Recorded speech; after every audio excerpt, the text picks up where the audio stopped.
Hello everyone. This is the ABG series scenario 9 brought to you by the Medicine Project. Let's take a look at this case. So, a 19-year-old male was brought to the emergency with severe shortness of breath and confusion. A while back, the patient was apparently alright and was having a chicken dinner with his friends. While arguing about who will have the last piece, he suddenly started choking, gasping, and collapsed within a few minutes. Clinical examination of the patient showed BP to be 100 by 60, pulse to be 118 beats per minute. Patient was severely distressed, though his pupils were reactive to light. On auscultation, air entry was bilaterally reduced. Patient was shifted to the intensive care and a bedside ABG revealed the following findings. So pH was 7.18, PaCO2 was 76, PaO2 was 49, bicarbonate was 25 and lactate was 2.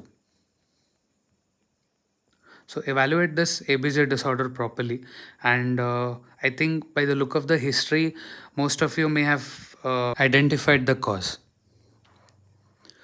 So, this patient is a case of acute uncompensated respiratory acidosis. Now, the bicarbonate is within the physiological range, but there is an increase in PaCO2 and a reduction in pH. So, this is most likely a case of uncompensated acute respiratory acidosis secondary to foreign body aspiration. For the management of this patient, rapid airway assessment has to be done. Get an ENT and anesthesia consult immediately. If patient is conscious and presents with complete obstruction, perform back blows or Heimlich maneuver. But if the patient is gasping, give high flow O2 first and perform bag and mask ventilation. Now, the bag and mask ventilation done here should be gentle and should not be forced. If it is done forcefully, it has a risk of pushing the foreign body deeper into the distal trachea. If after this ventilation there is chest rise, go for rigid bronchoscopy urgently because it is suggestive of partial obstruction and keep giving high flow O2.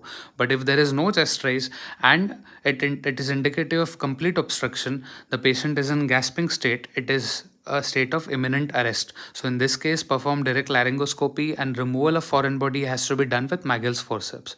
This is a rescue procedure, but remember that the rigid bronchoscopy is the gold standard and definitive management for foreign body removal in this case. Please like and follow. Thank you.